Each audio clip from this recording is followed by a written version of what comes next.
Hello YouTube, welcome to part 2 of Broken Legacy. Hopefully, unlike the last video, there will not be any audio issues that only crop up when the video has already been uploaded. I do apologize for that again, but this time it won't happen, I'm sure of it. Tempting fate, aren't I? Anyways, let's pick up where we left off. Chapter 3 is up next. It is a defense chapter, and it is also the first chapter to let us use the preparation screen. And I only just now remembered that the preparation screen does let you add bonus experience in Broken Legacy. So let's go ahead and give Helmet his first bonus level up, and like in Radiant Dawn, if you level up units this way, they can only gain 3 stat points per level. So let's hope it's a good one. Oh, there we go. Strength and luck. Just like I said, hope for some luck. We got it. Now, we're actually given a slew of new units in Chapter 3, so let's check them all out now.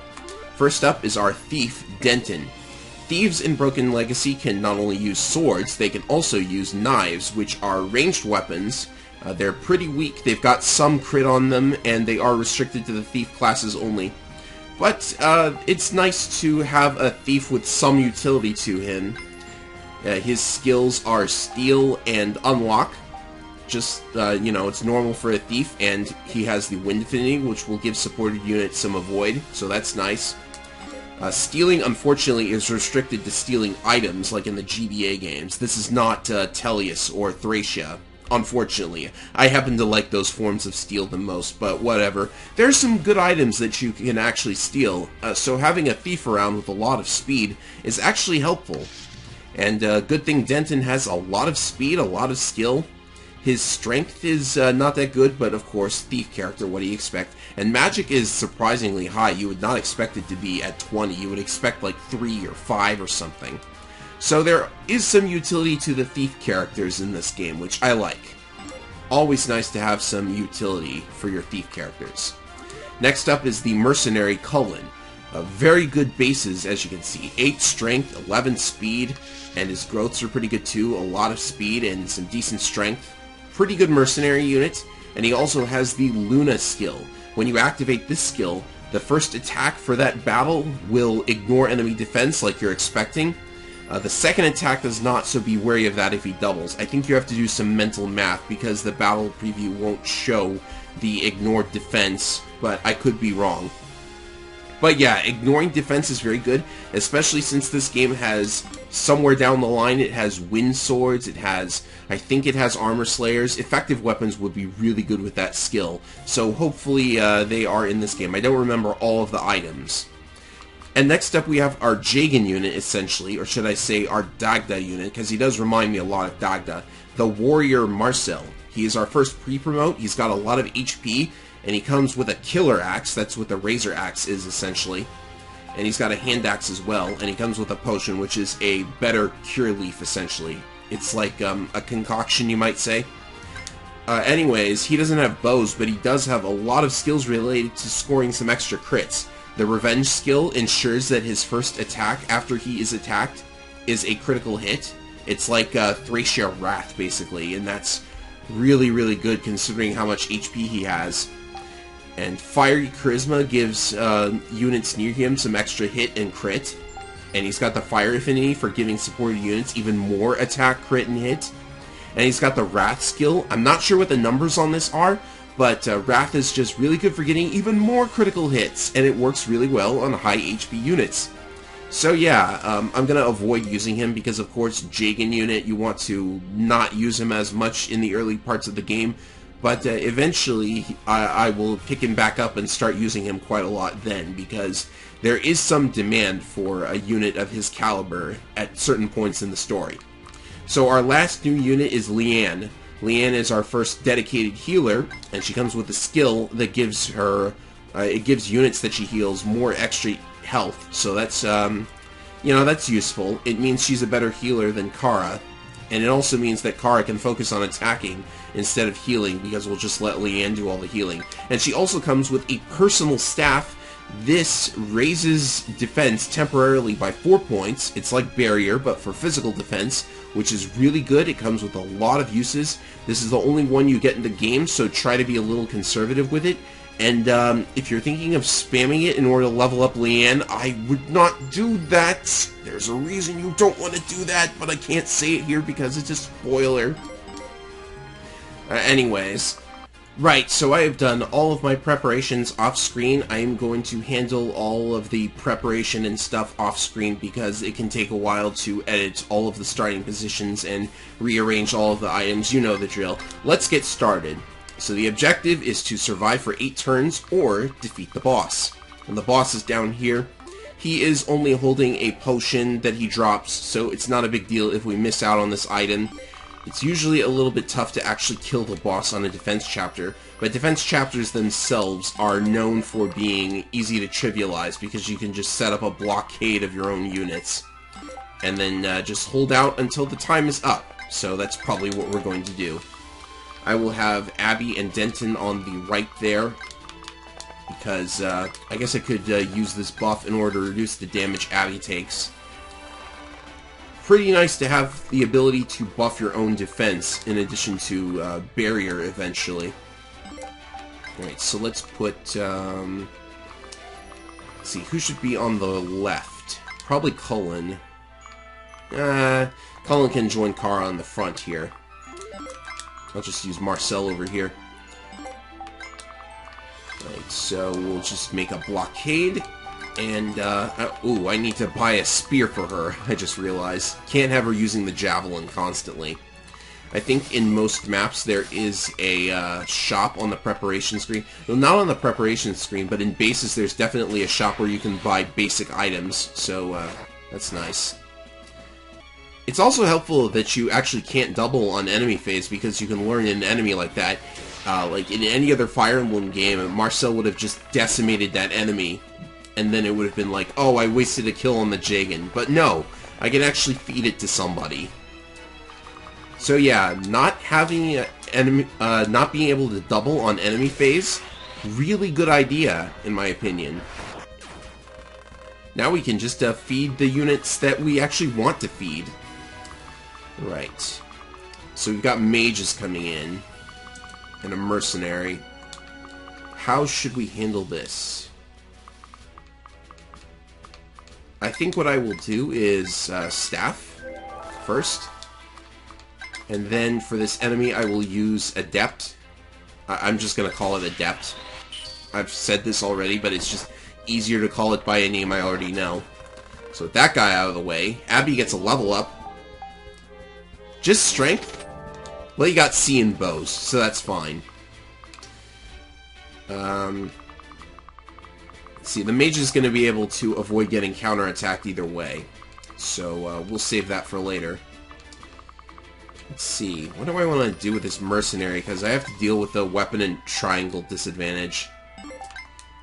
Let's see, I think I'm just going to get rid of it with Marcel. If he misses once, then... okay, he got a crit. He's not going to miss. And we do get a greatsword. The greatsword is an interesting weapon because it's available only to non-mounted units. It's a huge sword. So, I guess a unit on a mount isn't going to be able to use it because it would weigh down the horse too.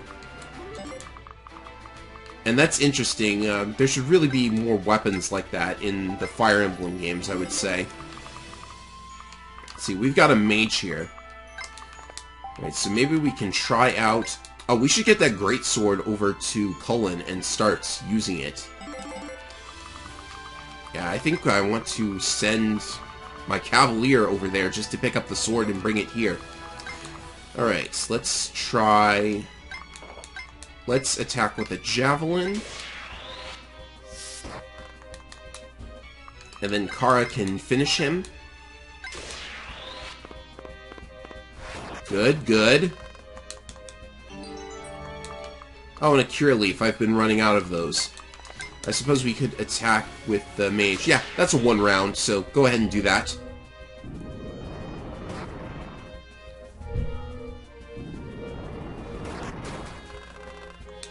Oh, just short of a level.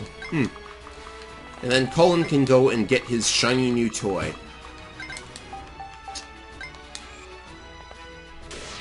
Oh, a javelin.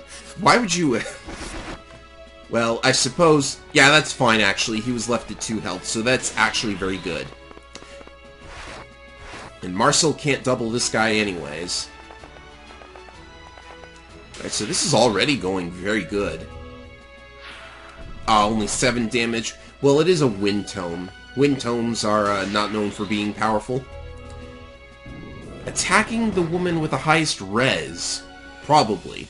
Probably has the highest res out of anybody. Where's res? Yeah. I guess nobody else was in range. Alright, so let's go ahead and get rid of you. Yeah, he does enough damage. Oh, sure, and you get a crit too? Oh, by the way, critical hits are only double the usual amount of damage, not triple. That doesn't really change a whole lot, but it is interesting. Let's see. Is the hand axe E rank? No, it is D rank. Does Helmet have D? Yeah, he does have D, so he can use a hand axe. So I've got to be very careful about this. I'm going to just get rid of this guy right here. Yeah, just get rid of him. Wow, another crit, but I did have the killer weapon. And we actually do get the Thunder Spell. So that's nice. The Fire Spell isn't going to be powerful enough for long enough. So I will just trade over this hand axe, and then I can attack the guy with the hand axe. It's probably better to keep the hand axe on Helmet anyways. Maybe I should try and push for a boss kill. That would be very impressive. Let's see.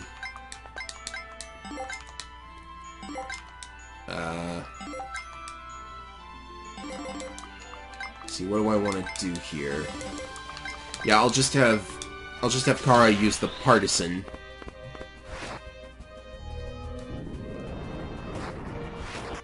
There we go. And she's gonna get a level. Ooh, that's acceptable. I'll accept it. That's pretty good.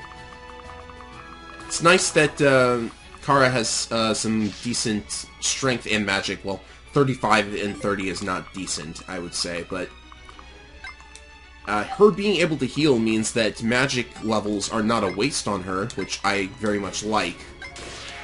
I mean, it might sound silly, but it does kind of annoy me when there's a hybrid unit in a Fire Emblem game and just one of their 2 stats between strength and magic is more or less useful than the other, because ooh, this could actually be a little bit dangerous.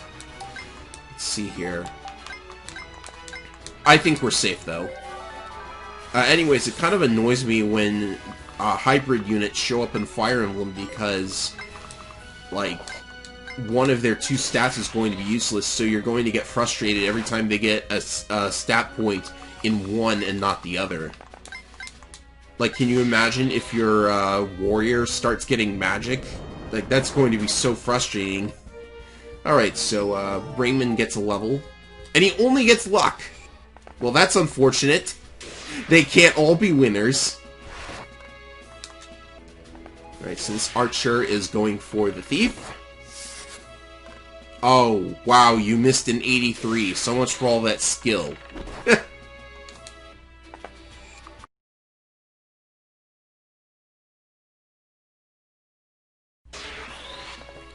Now they're gonna get themselves killed on Kara again. See, this is why Spear Lords are the best. And she got strength. Very good.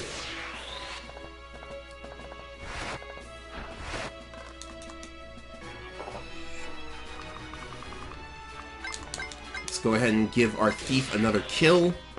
He hasn't leveled, does he? No, he's pretty close, though. Gotta heal him, though.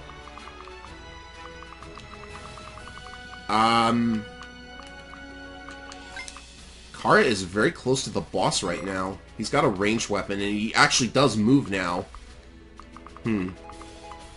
Yeah, you can tell if their AI has changed because then the game's movement thing will reflect it. So we've got to be a little bit more careful. Actually, I'm going to have Helmets come over here and deal with the archer. Probably... Oh, does this guy have wind? Because wind is actually effective against flying units. 12 attack and 1 res. Oh, he might be in a bit of trouble.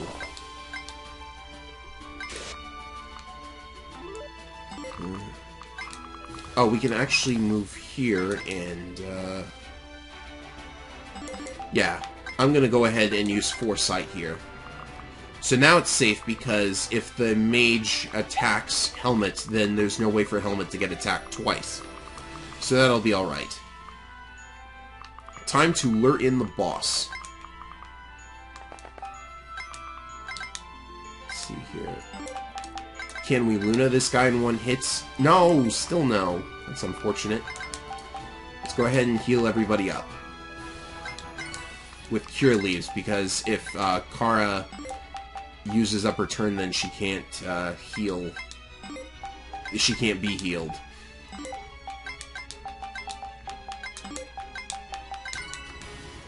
Alright.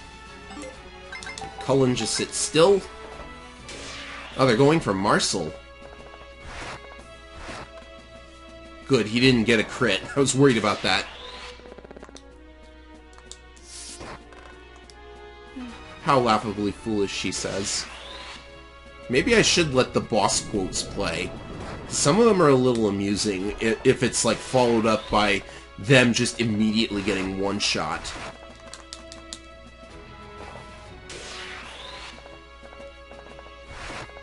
Oh, that great sword, so effective. Much better to have the big weapons on the enemy phase, because then... Oh, this looks bad for Kara, actually. Oh no, he went after Cullen instead. He probably couldn't kill her. See, the big weapons are also very good because on enemy phase you can't double anyways. Alright, so let's see. Can we one-shot him? No. Not quite. We can certainly try, though. Oh, even if he crits, this won't kill because of the double crit rule. And we don't really need a crit, so Kara can finish him off whenever we want him to. Or her to. There's not really anything of interest on these enemies, they're just more fodder.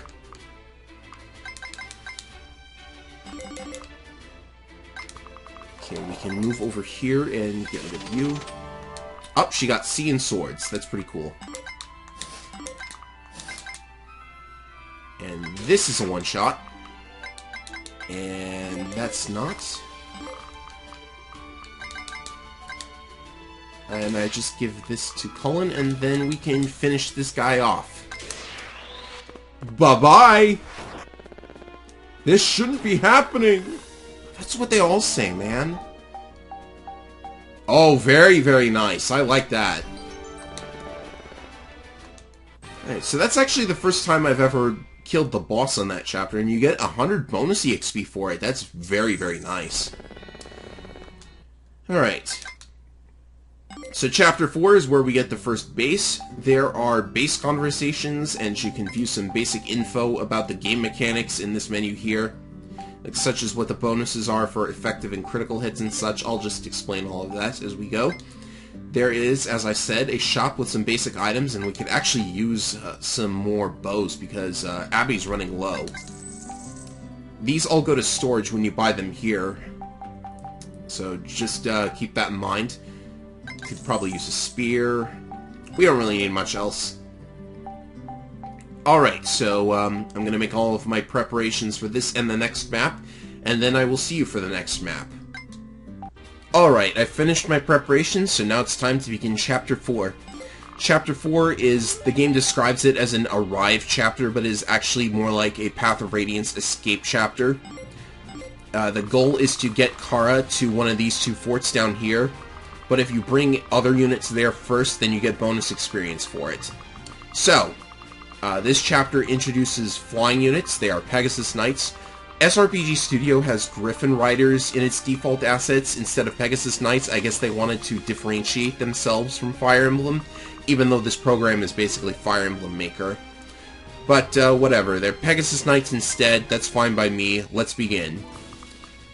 Alright, so we're going to be taking the long way around here. We can grab this village on the way. Very tiny house. I almost didn't notice it on my first playthrough. But yeah, much easier to go around that way than taking on the enemies by going across the bridge. And we've got Helmet with us. He's very good at handling flying units, so we can lure those guys in. Let's see, what's their range? Please tell me he can get inside. No, he can't! He's one move short. Oh well. That must have been deliberate. Alright. Let's keep going. I don't think thieves are actually hindered by force tiles, because that was a long movement range, even though forests were in the way. I believe units will be coming after us from behind, so we gotta watch for that. Oh, I skipped that enemy phase. Oh well, just like I thought, enemies are coming up from behind, so let's watch the Cavaliers die to Kara's partisan again, shall we? And what's the range on these guys? I definitely don't want to expose helmets to any archer fire. So it's good that you can mark enemy ranges. I'll just keep the archer ranges marked. Oh, and this guy also has a wind spell. As I said, that's effective against flyers, so gotta watch for that too. Wyverns especially got to. Dragon Riders, excuse me, I keep forgetting. They gotta watch for that too. Alright. Denton, can you... No, you cannot, apparently. Is Cullen close to a level? No, he isn't. Actually, I would have given him bonus experience if he was. So this one's for Abby.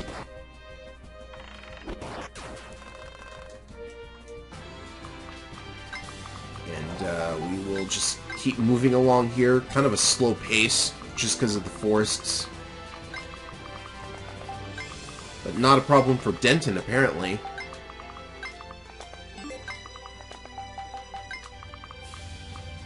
I suppose we could keep one of our units behind to help out Kara in a pinch. I'll have Raymond go here and use Foresight. Oh, they have to go around anyways. That was dumb. That was dumb of me. So there's your Pegasus Knight animation. It's probably custom made. I don't know if Robinco made all the animations himself. But, it's nice looking, at least. That little, that sort of... What do you call it? When they're in the air like that and they're kicking their feet but staying still. That animation looked nice. We can give Dirk a... Well, we can try to give Dirk a kill there. And we succeeded. I guess I'll leave him there to lure in the mage. He probably doesn't take a whole lot of damage from... 8 res! 8 res on a thief! I did not realize. That is cool. Alright, so, guess we could put Helmet over here. He can pick up Kara when she's done murdering these guys. Unfortunately, I wasted Foresight. That was so silly of me. We'll just go like this, and we should be okay.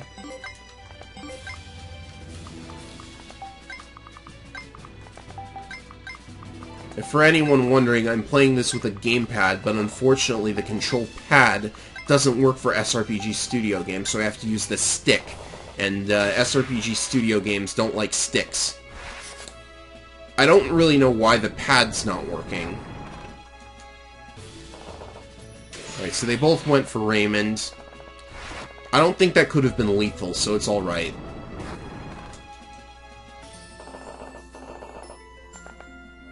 Alright, what do they do with Denton? That is such a teensy amount of damage. So not only is Denton a thief who can move through force like it's nothing, and steal stuff and unlock things, he's also apparently a mage killer. That's quite a handy guy to have around. I think Brianna deserves a kill. Let's give it to her. She's gonna take some damage, but it's alright.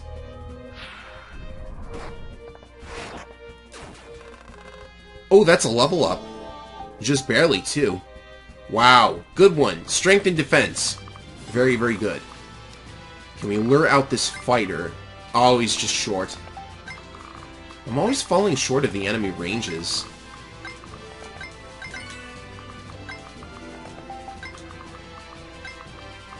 But, I guess they could use some additional support over here. It's going to be difficult to get everybody over there when we eventually have to carry everyone to the arrive point. Let's pick up Raymond, because we're not going to need him over there anymore. Alright, now the enemies are going to run into Kara's spear. I mean, this is just so cool. Like, this is why I love Lance Lords. Because if Kara were a Sword Lord, then that wouldn't have worked nearly as effectively, because she would have triangle disadvantage. Of course, the game would have to have weapon triangle for there to be a disadvantage, and I guess weapon triangle's not a thing in Fire Emblem anymore. Right. We're gonna drag out that fighter. What's in the village? I do not remember. It is a secret book. That will give us +2 skill to whoever uses it. It is +2 skill, isn't it? Oh, I see. The stat is still called skill, but for whatever reason the icon calls it dex, like it's 3 houses. It's just a little bit inconsistent. I mean, even I call the skill stat, what did I just say there? Even I call the skill stat, dexterity, because I think that's more accurate. Just calling it skill doesn't make a whole lot of sense.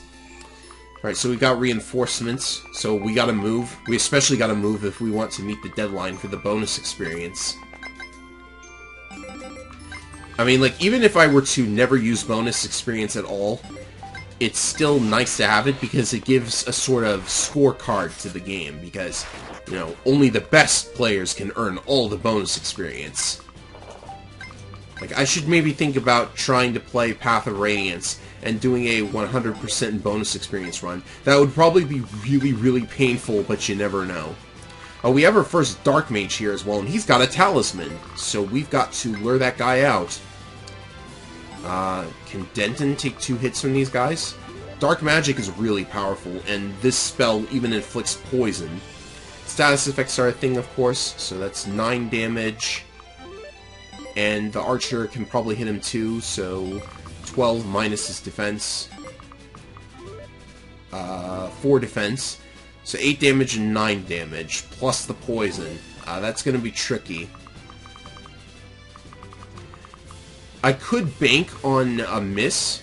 Oh, actually, if I hide in that force tile on the left, then only one of them can actually attack him. So I think that works out.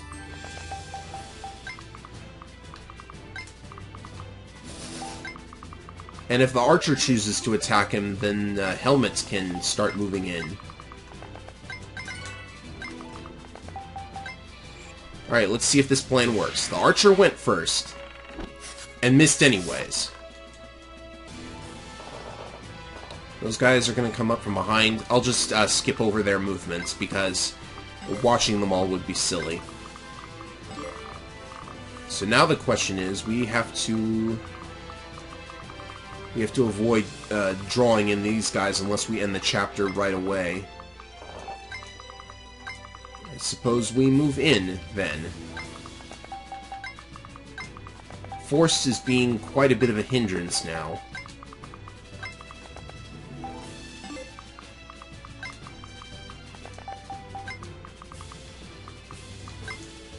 I suppose we can play it a little bit risky. Attack first with Denton, and then this is a little bit of a risk, but I'll go for it. Alright, it paid off. I'm pretty sure this is using a 2 RN system, where whenever the game rolls for hit, it rolls 2 numbers and then averages them. But it could be using 1 RN, where it just rolls 1 RN. I don't know for sure. We got lucky and dodged. These guys come up. And I guess we can work on the boss now, too.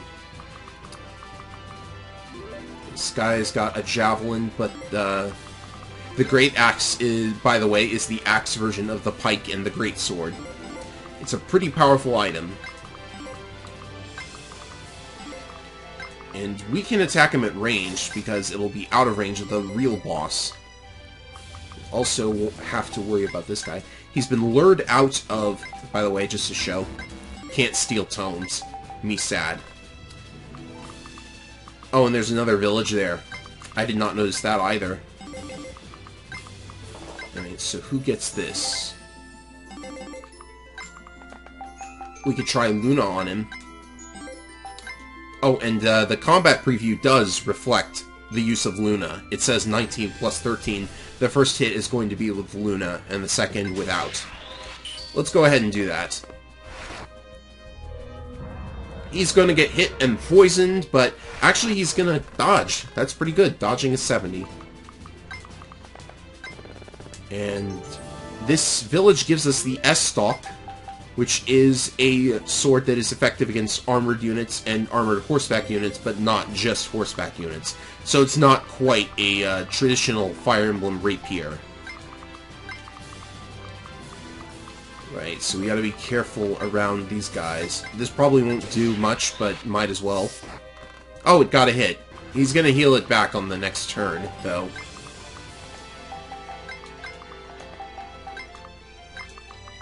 Kara's gotta rush over here if we want to meet the deadline. This is risky, because if she gets hit, then the boss might be able to do something to her. 17 attack plus a bonus for the weapon triangle, and 7 defense. Yeah, I think this is pretty safe, actually. It's very unlikely that she would take 26 damage in, like, just one turn. Alright, so he heals some of it back. I don't know if it's fixed healing or percentage healing. There's a plugin for percentage healing, but it's a fixed amount of healing by default. Right. These guys all move.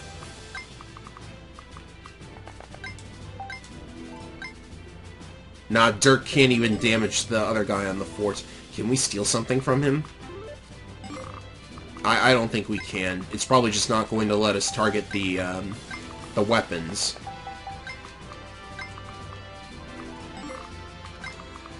I guess Marcel is the guy we want. Even if one of these crits... If one of these crits, then it's fine. But if both of them crit, then it's a problem, and both of them crit. How fabulous. We wasted a boss kill on our Jagan. I don't think this guy gives any extra EXP. I wonder if you... Let's see. Do both of these let you arrive, or just one of them? Oh, it says escape. And you can escape both of them. So in theory, you could ignore the boss completely and just destroy the other guy and move through that fort. So I guess now's the time to have everybody start escaping. Because it's not going to save us that many turns to have Kara ferried over here.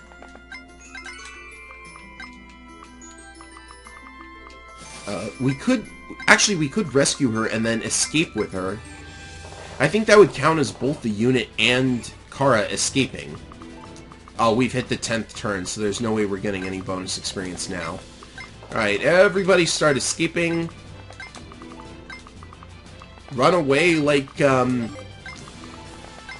cowards.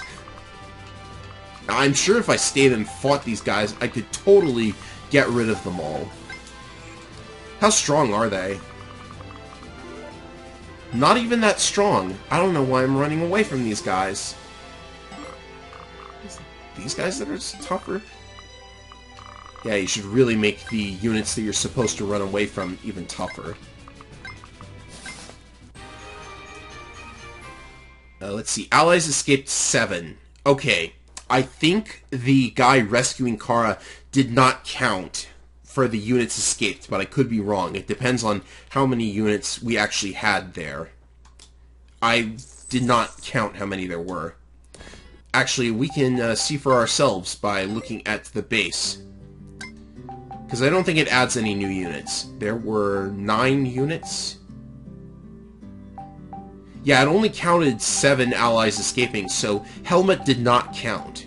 I don't know if that's a problem, but for some reason, I guess Kara got down and ran first, and that caused it to not count, but whatever. That was chapters 3 and 4, and in the next video we will take on chapter 5, and probably 6 as well, depending on how long it takes. So see you later, everybody!